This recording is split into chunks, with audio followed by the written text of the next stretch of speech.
ભરૂચ જિલ્લાના 34,000 બોર્ડના વિદ્યાર્થીઓની ગુરુવારે કસોટી આશ્રય પરીક્ષા કેન્દ્રો પર બેઠક વ્યવસ્થા નિહાળી. ગુજરાત રાજ્ય શિક્ષણ બોર્ડ દ્વારા આવતીકાલ ગુરુવારથી ધોરણ 10 અને 12ની બોર્ડની પરીક્ષાનો પ્રારંભ થઈ રહ્યો છે.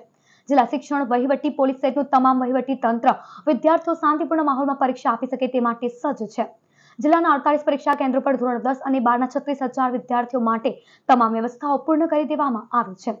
વિદ્યાર્થીઓની સહાયતા કાઉન્સેલિંગ માટે counselling centre, helpline number, જનરક્ષક 112, traffic, જિલ્લા પોલીસ 108, આરોગ્ય વિભાગ સહિતનું તંત્ર સજ્જ છે. આજે બુધવારે 48 પરીક્ષા કેન્દ્રો પર વિદ્યાર્થીઓ તેઓની બેઠક વ્યવસ્થા જોવા ઉમટી પડ્યા હતા. એક તરફ ગરમીની શરૂઆત, ક્રિકેટ વર્લ્ડ કપ અને હોળી ધૂળેટીના તહેવારો વચ્ચે શરૂ થતી કસોટીમાં વાલીઓ અને વિદ્યાર્થીઓ માટે પરીક્ષા પર વધુ ધ્યાન કેન્દ્રિત કરવું જરૂરી બન્યું છે. અમે ધોરણ 10ના વિદ્યાર્થી છે. અમે ધોરણ 10ની બોર્ડની પરીક્ષા આપવા જઈ રહ્યા છીએ. એક બાજુ મેચ ચાલી રહી છે, એક બાજુ વર્લ્ડ કપ ચાલી રહ્યો છે.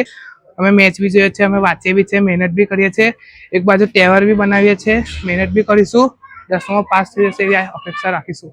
અમે ધોરણ 10ના વિદ્યાર્થીઓ છે. કાલે જે અમારી એક્ઝામ છે તેમાં જે સ્કૂલમાં અમારો નંબર આવ્યો છે એ સ્કૂલમાં અમે અમારો નંબર જોવા આવ્યા છે.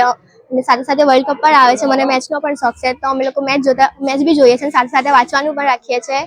તહેવારો આવે છે, હોળી ધૂળેટી, તેનો પણ અમે તહેવારો પણ બનાવીશું અને સાથે સાથે વાંચીશું પણ. તો જે તમારા જે બીજાની બી બોર્ડ એક્ઝામ હોય તો ટેન્શન રાખવાનું નહીં, સાથે સાથે વાંચવાનું.